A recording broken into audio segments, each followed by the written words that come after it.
오늘 아침 우리에게 주시는 하나님 말씀은 레위기 16장 1절로 10절의 말씀입니다. 레위기 16장 1절로 10절의 말씀을 봉독하겠습니다. 아론의 두 아들이 여호와 앞에 나아가다가 죽은 후에 여호와께서 모세에게 말씀하시니라. 여호와께서 모세에게 이르시되 내 형 아론에게 이르라. 성소에 휘장한 법궤 위 속죄소 앞에 아무 때나 들어오지 말라. 그리하여 죽지 않도록 하라. 이는 내가 구름 가운데에서 속죄소 위에 나타남이니라. 아론이 성소에 들어오려면 수송아지를 속죄 제물로 삼고 순양을 번제물로 삼고 거룩한 세마포 속옷을 입으며 세마포 속바지를 몸에 입고 세마포 띠를 띠며 세마포 관을 쓸지니 이것들은 거룩한 옷이라. 물로 그의 몸을 씻고 입을 것이며 이스라엘 자손의 회중에게서 속죄 제물로 삼기 위하여 순염소 2마리와 번제물로 삼기 위하여 순양 1마리를 가져갈지니라. 아론은 자기를 위한 속죄제의 수송아지를 들이되 자기와 집안을 위하여 속죄하고 또 그 두 염소를 가지고 회막문 여호와 앞에 두고 두 염소를 위하여 제비 뽑되 1마리는 여호와를 위하고 한 제비는 여호와를 위하고 한 제비는 아사셀을 위하여 할지며 아론은 여호와를 위하여 제비 뽑은 염소를 속죄제로 드리고 아사셀을 위하여 제비 뽑은 염소는 산채로 여호와 앞에 두었다가 그것으로 속죄하고 아사셀을 위하여 광야로 보낼지니라. 아멘. 자, 우리가 계속해서 레위기 11장에서 15장까지의 정결법의 말씀을 다 듣고 이제 레위기 16장의 말씀에서 이제 하나님의 음성이 또 새롭게 다른 주제로 우리에게 주어집니다. 자, 레위기 16장의 말씀을 이제 오늘과 내일과 모레 이렇게 한 사흘 동안에 읽게 되어지는데 이 레위기 16장의 말씀은 한마디로 이야기하면 대속죄일에 대한 말씀입니다. 대속죄일이라고 하는 것은 대제사장이 1년에 단 한 번 바로 이 대속죄일에 지성소에 들어가서 온 이스라엘 백성들의 죄를 사하여 달라고 모든 백성들의 죄를 용서하여 달라고 하나님께 예배하는 그런 날이 대속죄일입니다. 이스라엘의 달력, 이스라엘의 종교 달력으로 따지면 7월 10일 바로 그때 바로 대속죄일로 정하고 바로 이 하나님 명령대로 대속죄일이 되면 대제사장만이 1년에 딱 한 번 이 대속죄일에 바로 지성소 안에 들어갈 수 있는 겁니다. 어느 누구도 지성소 안에 들어갈 수 없습니다. 하나님이 임재하시고 하나님의 영광이 가득한 곳이기에 하나님이 명하지 않는 날 하나님 뜻대로 그 대속죄일에 바로 이 지성소에 들어가는 예법을 따르지 않으면 그러면 죽임을 당하는 것이 참으로 거룩하신 하나님 앞에서 우리 인생들이 맞게 되어지는 그런 일이었던 겁니다. 심지어 우리는 이 레위기 10장의 말씀에서 바로 아론의 두 아들 나답과 아비후가 하나님 앞에 하나님이 명하지 않은 다른 불로 그 향을 피우다가 바로 그 성소 안에서 죽임을 당한 사건을 우리가 레위기 10장 1절과 2절에서 읽은 바가 있습니다. 자, 그래서 오늘 이 16장 1절의 말씀을 보시면 아론의 두 아들이 여호와 앞에 나아가다가 죽은 후에 바로 이 1절의 이 앞부분의 이야기는 바로 레위기 10장 1절과 2절의 그 사건을 말하고 있는 겁니다. 거룩하신 하나님 앞에 이 죄 많은 인간이 나아간다는 것은 특히나 하나님께서 임재하여 계시는 하나님 거하시는 곳에 하나님을 뵙고자 나아갈 때는 경외하는 마음으로 나아가야 한다는 것이 바로 이 레위기 10장이나 또 오늘 16장에서 우리에게 말씀하는 그런 말씀의 뜻이 됩니다. 오늘 우리에게 많이 약화되어져 있는 그 신앙의 덕목 중에 하나가 경외입니다. 경외라고 하는 것은 하나님을 공경하되 하나님 앞에서 우리는 두려운 마음으로 서야 하는 피조물이고 연약한 존재임을 말씀하고 있는 것이 바로 경외입니다. 하나님을 두려워한다라고 하는 것은 하나님 앞에서 우리 존재가 감히 하나님 앞에 설 수 없는 존재임을 고백하는 그런 뜻이 담겨져 있습니다. 두렵고 떨리는 마음으로 하나님 앞에 나아갈 줄 아는 이 경외하는 마음, 바로 이것이 구약 성경을 통해서 하나님이 우리에게 알려주는 하나님 앞에 서야 할 인간의 그러한 태도요 또 모습인 것을 우리가 알아야 되는 겁니다. 감히 우리 인간은 여호와 하나님을 뵐 수가 없습니다. 하나님을 본다라고 하는 것은 이것은 죽음을 상징하는 그러한 의미가 담겨 있기도 합니다. 여러분, 썩 적합한 비유는 아닙니다만 하나님을 볼 수 없음에 대한 하나의 이야기가 있습니다. 우리 인간들이 하나님을 볼 수 있다라고 하는 것이 거의 불가능한 이유는 하나님께서 이 세상을 만드시면서 이 세상 모든 자연 만물 중에 우리 지구는 바로 이 태양계 안에 있습니다. 그런데 어떤 인간도 하나님께서 이 지으신 세상 우주 만물 가운데 바로 그 태양, 빛을 발하고 있는 그 태양을 어느 인간도 1분 이상, 2분, 3분, 4분, 아니 10분 그 이상씩 눈을 크게 뜨고 태양을 볼 수 있는 인간은 아무도 없습니다. 만약에 그렇게 우리가 눈을 뜨고서 태양을 계속해서 바라본다면 어느 누구도 다 예외 없이 실명하게 됩니다. 하나님이 만들어 놓으신 많은 피조물들 중에 태양조차도 우리 인간은 10분 이상, 아니 몇 분 이상도 바라볼 수가 없습니다. 눈을 뜬 채로 한 3, 4분 이상만 쳐다봐도 우리는 당장 눈의 시력을 완전히 잃어버리게 됩니다. 하나님 만들어 놓으신 이 태양조차도 바라볼 수 없는 연약한 인간이 바로 우리들인 것입니다.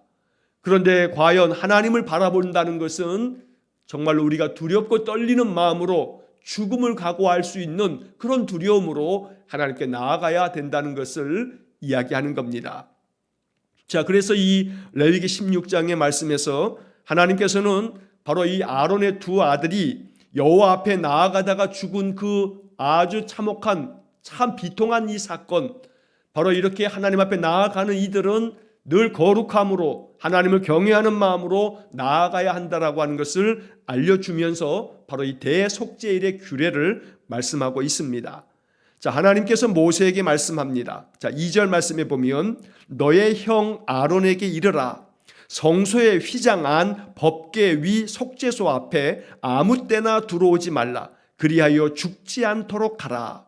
이는 내가 구름 가운데서 속죄소 위에 나타남이니라.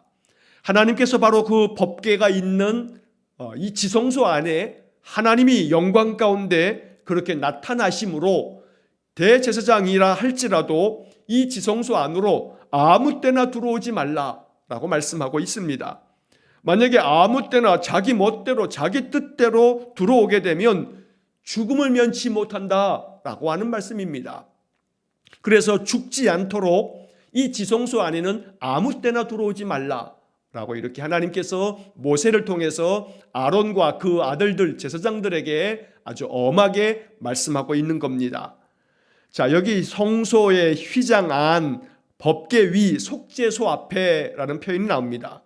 우리가 예전에 출애굽기를 우리가 공부하면서 출애굽기를 쭉 읽으면서 바로 성소와 또 지성소 안에 있는 것들을 우리가 한 번씩 다 살펴본 적이 있습니다. 자, 성소 안에는 성소와 지성소를 구분하는 휘장이 있고 그 휘장 안쪽에는 법궤가 있는데 그 법궤 안에는 바로 하나님께서 이스라엘 백성에게 주신 십계명 돌판이 있고 나중에는 아론의 쌍난 지팡이하고 그리고 만나 항아리를 이 법궤 안에 두도록 했습니다. 그리고 그 법궤를 덮는 뚜껑이 있는데 바로 그 뚜껑이 바로 속죄소입니다. 자, 이 속죄소라고 하는 말은 죄를 속해 주시는 장소, 이러한 뜻이 있습니다. 그래서 법궤의 그 뚜껑을 덮고 그 뚜껑 위에 천사라고 하는 그룹이라고 하는 두 천사를 이렇게 조각으로 만들어 놓았는데 바로 그곳 위에 하나님이 임재하신다. 하나님이 바로 여기에서 속죄하신다. 라고 하는 그런 의미로 속죄소라고 하는 이름으로 번역을 해놓은 겁니다. 영어 성경의 번역에서는 은혜를 베푸시는 장소라고 하는 그런 뜻으로 영어 단어들을 번역해 놨고 그래서 어떤 이들은 시은 자, 은혜를 베푸시는 그런 자리 이렇게 이 속죄소를 말하기도 합니다. 자, 중요한 것은 이 지성소 안에 아무 때나 들어오지 말라라고 말씀하신 하나님의 이 말씀입니다. 그래서 대제사장이 오직 1년에 한 차례 대속죄일에 하나님이 허락하신 범위 안에서 하나님께로 나아갈 수 있었던 겁니다. 자, 심지어 대제사장이라 할지라도 바로 이 지성소 안에 들어갈 때에는 대제사장의 의복의 맨 밑단에다가 금 사슬로 방울을 만들어 놓습니다. 자, 그리고 이 대제사장의 그 발목에다가 끈을 묶어서 대제사장이 지성소 안에서 하나님 앞에 예배할 때에 그 대제사장의 옷에는 금 사슬로 방울을 만들고, 그리고 그 대제사장의 발에 끈을 만들어서 그 줄을 쭉 바깥에 성소에서 그 줄을 잡아당길 수 있도록 만듭니다. 만약에 대제사장이 하나님 앞에서 부정함으로 그가 지성소 안에서 죽임을 당하게 되면 그 안에 들어갈 수 없기 때문에 끈을 잡아당겨서 그 시신을 수습하도록 그렇게 만들어 놓을 만큼 하나님께 나아가는 것이 두렵고 떨리는 그러한 마음으로 하나님께 나아갔던 것입니다. 그래서 오늘 이 2절의 말씀 아무 때나 들어오지 말라라고 하는 것은 창조주 하나님 앞에서 우리 인간이 얼마나 연약한 존재이기에 하나님께 우리는 감히 나아갈 수 없는 그러한 존재임을 말씀하고 있는 겁니다. 그러나 이 말씀 속에 우리는 신약의 말씀과 함께 이 말씀을 읽어야 합니다. 자, 이 성소의 휘장 안에 감히 대제사장이라 할지라도 1년에 한 번밖에 대속죄일밖에는 들어갈 수 없는 바로 이곳.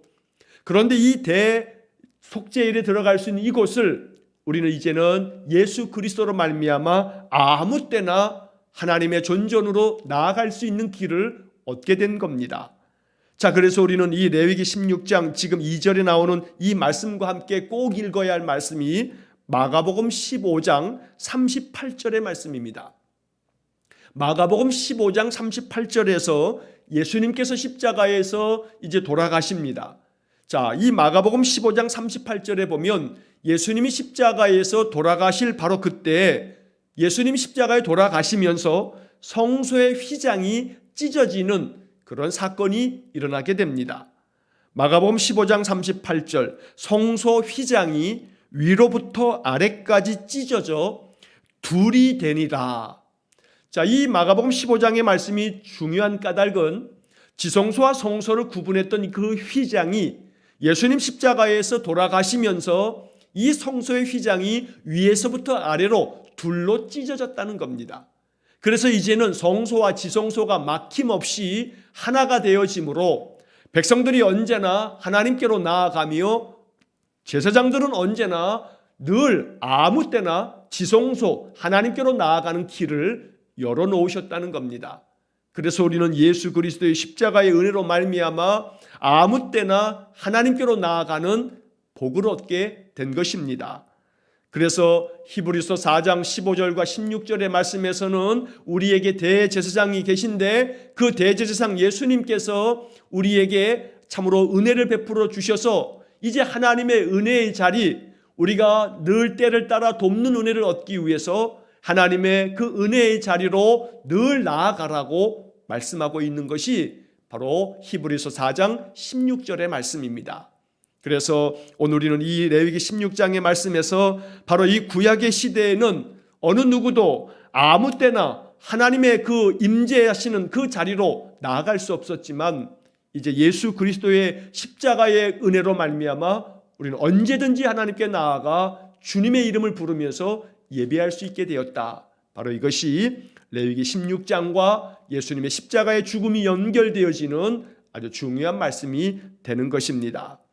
자, 3절 이하의 말씀에 보면 이제 아론이 성소에 들어오려면 먼저 하나님 앞에 거룩하게 나아가야 되기 때문에 아론은 하나님 앞에 속죄 예배를 드리고 또 백성들을 위해서 속죄제와 번제를 드릴 예물을 가지고 나오도록 하나님 말씀하고 계십니다.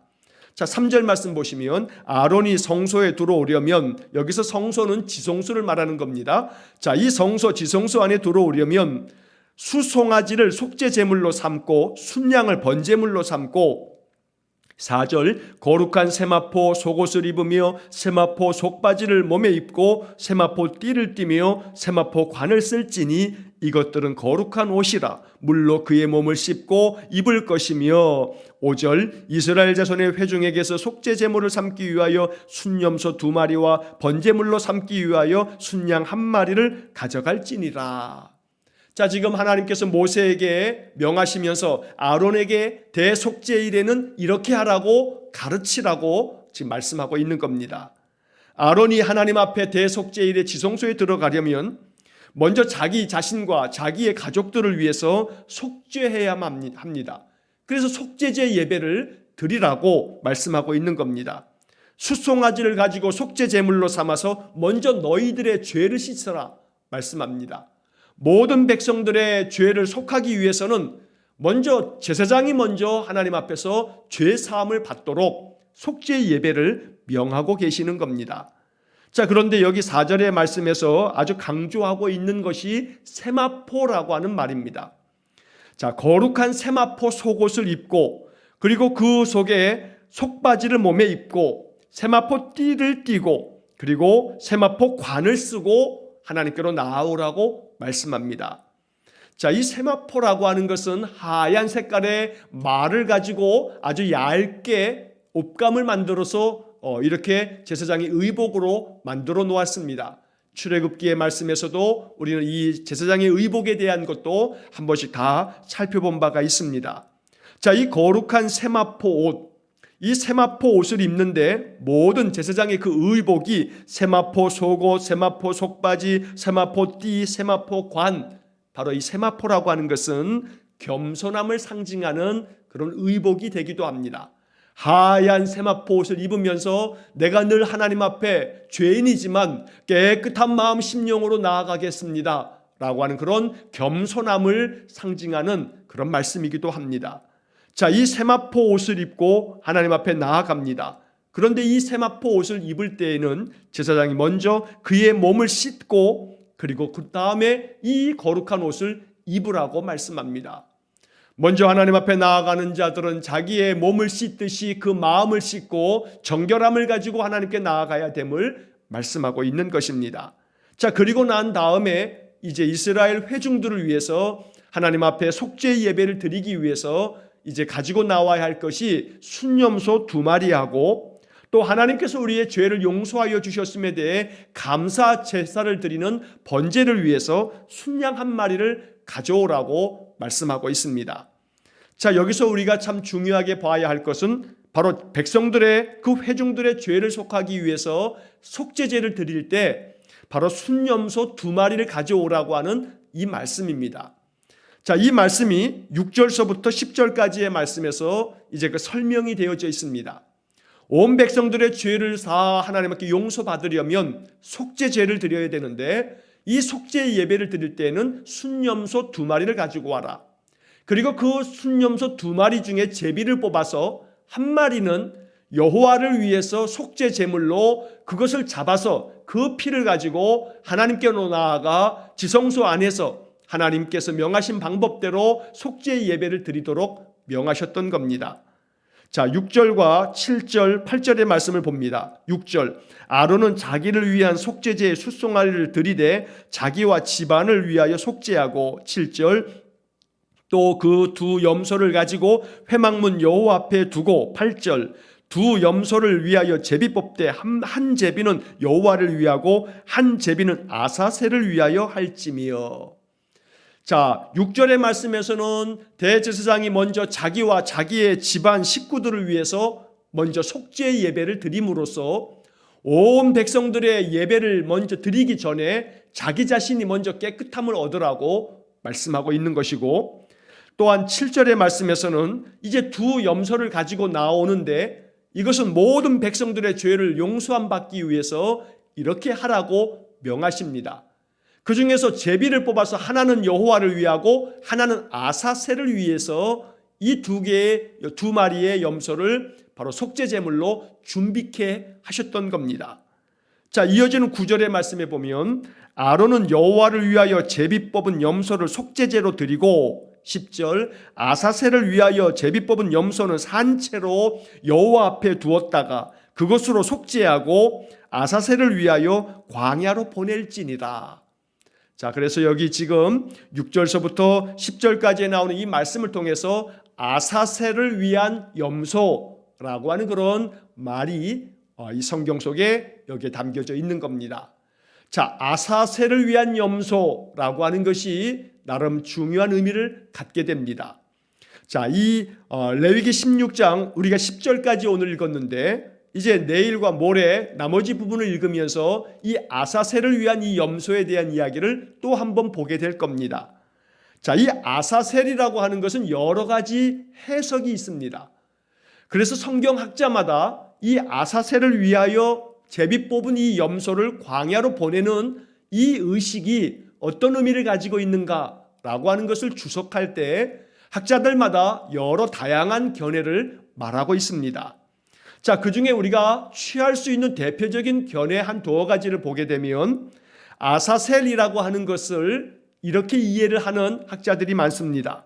자, 아사셀이라고 하는 이 말 자체 속에는 이것은 두 개의 단어가 합해진 건데 하나는 염소라고 하는 뜻을 가지고 있는 히브리어가 에즈라고 하는 단어가 있습니다. 이 에즈라고 하는 것이 염소라고 하는 뜻인데 바로 이 에즈라고 하는 말이 아사셀의 맨 끝에 나오는 셀, 이게 바로 염소라고 하는 뜻을 가지고 있는 히브리 말이라는 겁니다.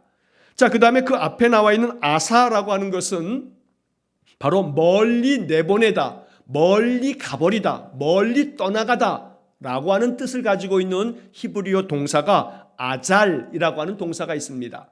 그래서 염소라고 하는 말에 에즈하고 또 멀리 떠나보내다 라고 하는 뜻을 가지고 있는 아잘, 이 두 개의 히브리 단어를 합쳐 놓았을 때 이게 바로 아사셀이라고 해석하는 학자들이 있습니다. 그래서 이 말은 뭐냐면 다른 사람의 죄를 짊어지고 멀리 떠나보내는 염소, 이게 바로 아사셀이라고 하는 뜻으로 해석되는 겁니다. 그래서 이 대속죄일에 이스라엘 모든 백성들의 죄를 다 짊어지고 이 염소 두 마리 중에 한 마리는 하나님 앞에 우리의 죄를 용서해 주십시오, 이렇게 희생제물로 속죄제 예물로 드리고 또 한 마리는 살아있는 채로 우리 모든 이스라엘 모든 백성들의 죄를 이 염소가 짊어지고 멀리 광야로 떠나갑니다. 이제 우리에게서 죄가 떠나갑니다 라고 하는 그런 의미로 이렇게 의식을 행하게 된다는 겁니다. 자, 이러한 해석이 대체적으로 많이 받아들여지고 있는 해석이고 또 하나의 해석이 있습니다. 자, 이 또 하나의 해석은 바로 이 아사셀이라고 하는 것은 지리적인 용어다, 장소를 말하는 거다라고 하는 그런 해석이 있기도 합니다. 그래서 염소를 내어보내는 바로 그 장소, 그래서 이 아사셀이라고 하는 말은 깎아지른 그런 바위, 이러한 뜻을 가지고 있다, 이렇게 해석하는 학자들도 있습니다. 그래서 여러분 매일 성경 묵상책을 가지고 있으신 분들은 그 본문 오른쪽 하단에 보면 작은 글씨로 아사셀에 대한 한 두어 가지 견해들에 대한 설명이 조그맣게 붙어 있을 겁니다. 자, 제가 지금 드리는 이 말씀이 바로 많은 학자들이 이야기하는 아사셀에 대한 설명입니다. 그래서 우리는 이 말씀을 이렇게 이제 정리하시면 되겠습니다. 대속죄일은 이스라엘 모든 백성들의 죄를 하나님께 가지고 나와서 하나님 용서해 주십시오 라고 이렇게 예배하는 그런 날입니다. 그래서 모든 공동체의 죄악, 이스라엘 모든 백성들의 죄악을 용서함을 받는 그런 의식을 행할 때에 염소 두 마리를 가지고 나와서 한 마리는 하나님 앞에 제물로 바치고 우리의 죄를 사하여 주십시오 라고 속죄제를 드리는 것이고 또 한 마리의 염소는 바로 아사셀, 우리의 모든 죄를 짊어지고 저 멀리 광야로 이 염소를 내보내면서 이제 우리의 죄가 우리 가운데서 멀리 저 돌아올 수 없는 광야로 떠나갔습니다. 이제 죄가 우리에게서 떠났습니다 라고 하는 그런 의미를, 이 의식을 행하면서 모든 이스라엘 백성들이 이것을 바라보면서 아사셀을 위한 염소가 떠나가는 것을 보면서 내 죄가 다 떠나갔다라고 하는 그런 마음의 확신을 갖게 되었다는 겁니다. 여러분, 이렇게 이 레위기 16장에 나오는 대속죄일에 행해야 하는 이러한 여러 가지 말씀들은 이스라엘 백성들에게 용기를 주고 소망을 줍니다. 내 모든 죄가 하나님께 용서함을 받았다. 저 염소 한 마리가 죽임을 당하면서 속죄 제물로 하나님께 드려짐으로 인해서 나의 모든 죄가 사함받았다. 그리고 이 모든 죄가 저 살아있는 또 하나의 염소가 다 짊어지고 떠나갔으니 이제 나의 모든 죄가 깨끗이 씻음받았다. 이런 마음의 확신을 갖게 되었다는 겁니다. 바로 이것이 레위기 16장에서 이 아사셀을 위한 염소를 통해서 하나님이 우리에게 가르쳐 주시는 복음의 말씀이 됩니다. 그런데 이 말씀을 우리가 읽으면서 한 가지 중요하게 기억해야 할 말씀들이 있습니다. 자, 이 대속죄일과 관계되어진 말씀들이 신약 성경에는 히브리서에 적혀져 있습니다.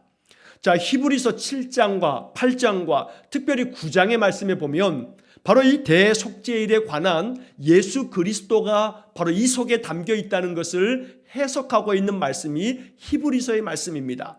그래서 여러분 레위기를 읽을 때는 히브리서의 말씀을 함께 읽는 것이 아주 중요한 의미가 있는 겁니다. 특별히 그 중에서 히브리서 7장의 말씀에 보면 히브리서 7장 27절의 말씀에 이런 말씀이 적혀져 있습니다. 히브리서 7장 27절, 그는 저 대제사장들이 먼저 자기 죄를 위하여 자기 죄를 위하고 다음에 백성의 죄를 위하여 날마다 제사 드리는 것과 같이 할 필요가 없으니 이는 그가 단번에 자기를 드려 이루셨음이라. 자, 이 히브리서 7장 27절이 뭘 이야기하는 거냐면 예수 그리스도께서는 저 옛날 구약 시대의 대제사장들이 먼저 자기 죄를 위하고 다음에는 백성들의 죄를 위해서 제사를 드리는 것처럼 할 필요가 없다. 먼저 자기를 위하고 백성들을 위하여 제사할 필요가 없다. 이게 바로 히브리서 7장 27절의 말씀입니다. 바로 이것이 지금 우리가 읽고 있는 이 대속죄일에 아론이 대제사장이 먼저 자기를 위해서 속죄제를 드리고 그 다음에 백성들을 위해서 그 다음 속죄제를 드리는 바로 이 이야기를 말하는 겁니다. 그런데 예수 그리스도께서는 그렇게 할 필요가 없으시다. 왜냐하면 그분께서는 단번에 자기 자신을 바로 하나님께 드리셨기 때문에 십자가의 죽으심으로 이제 더 이상 대제사장처럼 그렇게 할 필요가 없다라고 이렇게 말씀하고 있는 겁니다. 자, 또 하나 이제 중요한 구절은 히브리서 9장 12절의 말씀입니다. 자, 히브리서 9장 12절에는 이런 말씀이 기록되어 있습니다. 염소와 송아지의 피로 하지 아니하고 오직 자기의 피로 영원한 속죄를 이루사 단번에 성소에 들어가셨느니라. 염소나 송아지의 피로 할 필요가 없다. 오직 하나님께서 자기의 피로 영원한 속죄를 이루셔서 이제 성소에, 지성소에 주님께서 들어가셨다라고 이렇게 말씀하고 있는 겁니다. 자, 이제 이 레위기 16장의 말씀, 바로 이 대속죄일의 말씀을 통해서 우리는 한 가지를 기억해야 합니다. 예수님께서 십자가에 달려 돌아가심으로 말미암아 단번에 하나님께로 바로 지성소로 나아감으로 휘장이 찢어지고 우리는 이 레위기 16장의 대속죄일처럼 할 필요가 없게 되었다는 겁니다. 이제 우리는 모두가 다 예수님이 십자가를 짊어지시면서 우리의 모든 죄를 속죄하셨기 때문에 우리는 죄사함을 받는 길을 십자가를 통해서 얻게 되고 십자가의 보혈의 은혜로 말미암아 우리의 모든 죄가 사함받을 뿐 아니라 이 세상 모든 죄악이 다 사함받게 되었다. 바로 이것이 레위기 16장을 읽으면서 우리가 기억해야 할 하나님의 약속입니다. 이 말씀처럼 언제나 주님께로 나아가 주의 십자가를 바라보며 예배할 때에 우리의 모든 죄뿐 아니라 공동체의 모든 죄, 이 세상 모든 만민의 죄가 사함받는다라고 하는 것을 기억하며 날마다 십자가를 바라보며 죄 사함받아 늘 거룩한 삶을 사는 그런 복된 은혜가 가득하시기를 주의 이름으로 축원합니다. 기도하겠습니다. 사랑이 많으신 아버지 하나님, 이스라엘 백성들로 하여금 대속죄일을 가르치심으로 하나님께 나아와 모든 백성들의 죄를 사함받기 위한 대속죄일의 속죄제 예배를 가르쳐 주시는 이 레위기 16장의 말씀이 우리에게 깊은 영적 교훈이 되어 이제는 구약의 대속죄일과 같이 하지 아니하고 예수 그리스도께서 단번에 십자가의 죽으심으로 성소와 지성소의 휘장을 찢으시고 하나님께로 나아갈 길을 열어놓으셨기에 우리는 예수님 십자가만을 바라보고 주님을 뒤따르면서 하나님께로 나아가는 은혜를 얻게 되었음을 항상 기억하여 예수 이름으로 기도하면서 늘 하나님께로 나아가는 귀한 복을 누리게 해주옵소서. 오늘도 주의 이름으로 예배하는 모든 성도들이 하나님의 거룩한 지성소로 나아갑니다. 하나님의 임재의 자리로 나아갑니다. 우리 가운데 임재하셔서 우리의 삶에 한량없는 복을 내려 주옵소서. 한날의 모든 삶을 주님께 의탁하오며 예수님 이름으로 기도하옵나이다. 아멘. 우리 구주 예수 그리스도의 은혜와 하나님 아버지의 극진하신 사랑과 성령의 교통하심이 날마다 예수의 십자가를 바라보며 하나님의 거룩한 존전으로 나아가기를 소망하며 또한 결단하며 기도하는 머리 숙인 귀한 성도들 위에와 저들 가정과 온 가족들 위해 우리 성도들의 모든 인생의 삶 속에 영원토록 함께 하시길 축원하옵나이다. 아멘.